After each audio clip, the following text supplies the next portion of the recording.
ची स्थापना ही ब्रिटिश काळामध्ये झाली होती, म्हणून भारत स्वतंत्र झाल्यानंतर आम्हाला परत नोंदणी करायची गरज नाही. आणि जर मोहन भागवतांना असं वाटत असेल तर त्यांना मला एकच गोष्ट सांगायची आहे की जर तुमची स्थापना ब्रिटिशांच्या काळी झाली होती आणि भारत स्वतंत्र देश झाल्यानंतर संविधान लागू झाल्यानंतर तुम्हाला स्वतःची नोंदणी करायची नव्हती, तर मग या देशात थांबलात कशाला? ब्रिटिशांबरोबरच निघून जायचं होतं ना. पनवती बसून आमच्या डोक्यावरती का बसलात?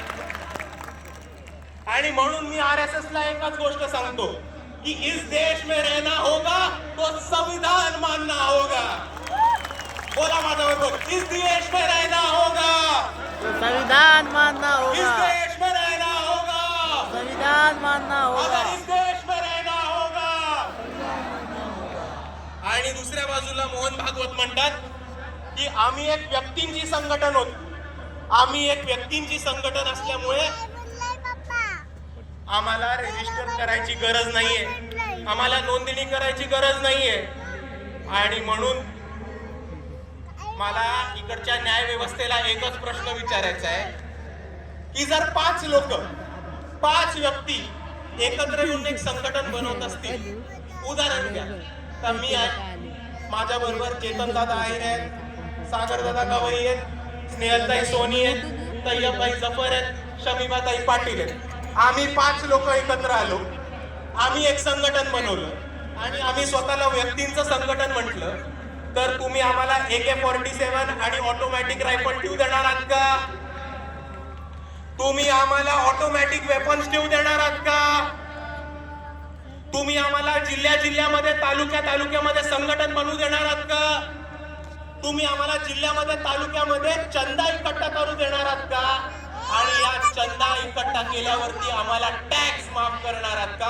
हे इकडच्या न्याय व्यवस्थेने आम्हाला सांगितलं पाहिजे.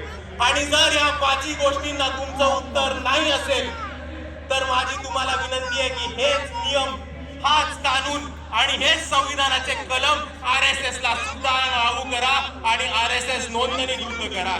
आणि हे नसेल करता येत तर RSS बॅन करा. आणि म्हणून मी म्हणतो RSS मुर्दाबाद, मुर्दाबाद, मुर्दाबाद, RSS मुर्दाबाद, मुर्दाबाद, मुर्दाबाद. आणि म्हणून मित्रांनो एक गोष्ट समजून घ्या की मोहन भागवत अजून एक गोष्ट म्हटले की आम्ही व्यक्तींची संघटन आहोत म्हणून आम्ही नोंदणी नाही करणार. आम्ही व्यक्तींची संघटन आहोत म्हणून आम्ही नोंदणी नाही करणार. तर त्यांना मला प्रेमाने एकच गोष्ट सांगायची आहे की भारताच्या संविधानामध्ये तुम्हाला व्यक्तींचीच संघटन रजिस्टर करायची असते, नोंदणी करायची असते. जर तुम्ही उंदरांची, मांजरांची, कुत्र्यांची, पक्ष्यांची, प्राण्यांची संघटना काढली तर ती तुम्हाला रजिस्टर करायची गरज नाहीये. आणि म्हणून तुम्ही स्वतःला माणसातले मानत असाल तर संविधानाप्रमाणे स्वतःला रजिस्टर करा. एवढं मी एक गोष्ट सांगू इच्छितो. आणि मित्रांनो, म्हणून मी दरवेळेस म्हणत राहतो की या भारतामध्ये जर कोणी RSS ला थांबवू शकणार असेल, जर कोणी BJP ला हरवू शकणार असेल आणि जर कोणी मनुवादाला अंगावर घेऊन त्याला हरवू शकणार असेल तर ते फक्त आणि फक्त या देशातले आंबेडकरवादी आहेत. त्याच्यापेक्षा अजून कोणामध्ये दम नाही. आणि संविधानाचा सन्मान करायला, संविधानाचा गौरव करणारा आणि संविधानाची बाजू घेऊन लढणारा कोणता पक्ष असेल तर तो फक्त एकच पक्ष आहे, तो फक्त एकच नेता आहे, ते म्हणजे बाळासाहेब आंबेडकर आणि वंचित बहुजन आघाडी. आणि कोणताही मुद्दा असो, कोणतंही आंदोलन असो, वंचित बहुजन आघाडी लढत राहतं. आमचा एक आमदार खासदार नाही, आमचा एक मंत्री नाही, संत्री नाही, तरी लोकांचे प्रश्न सोडवण्यासाठी, आंदोलन करण्यासाठी, मोर्चे काढण्यासाठी आणि या व्यवस्थेला घेराव घालून लोकांना न्याय मिळवून देण्यासाठी कोण लढत असेल तर ते फक्त वंचित बहुजन आघाडी लढते.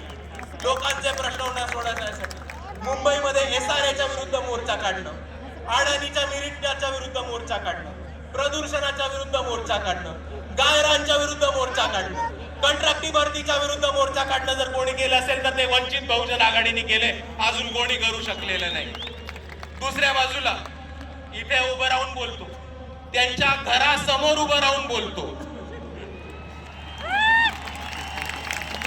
की जेव्हा या मनसेनी मस्जिदीवरचे भोंगे काढायचा प्रयत्न केला होता तेव्हा मनसेच्या भोंग्यामधली हवा काढायचं काम हे वंचित बहुजन आघाडीने केलं. या महाराष्ट्रामध्ये जेव्हा टिपू सुलतान आणि औरंगजेबचे फोटो लावण्यासाठी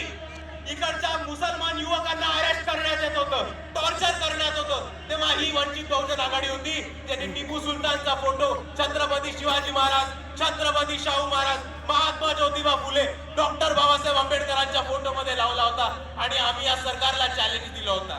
दुसऱ्या बाजूला हेच ते बाळासाहेब आंबेडकर होते जे औरंगजेबच्या मजारीवरती गेले होते आणि या व्यवस्थेला, RSS ला आणि बीजेपीला चॅलेंज दिला होता की इकडचे मुस्लिम पोरं तर फक्त स्टेटस ठेवतात. आमच्या स्टेज वरती टिपू सुलतानचा फोटो आहे, बाळासाहेब औरंगजेबच्या मजारीवरती गेले. तुमच्यामध्ये हिंमत असेल तर आमच्या विरुद्ध ऍक्शन घेऊन दाखवा. आणि एका बाजूला अजून एक धर्मांध ताकद आहे जी बाळासाहेबांचा औरंगजेबच्या मजारीवरचा फोटो काढते आणि काय झालं की बाळासाहेबांचा तो औरंगजेबवरचा फोटो पुढे काढते. या कट्टर हिंदुत्ववादी लोकांना, या धर्मांध लोकांना मला एकच गोष्ट आठवण करून द्यायची की तो कोरोना काळ आठवा, जेव्हा या महाराष्ट्रामधली आर्थिक परिस्थिती ढासळली होती आणि या महाराष्ट्रामधले सगळे मंदिरं बंद पडली होती.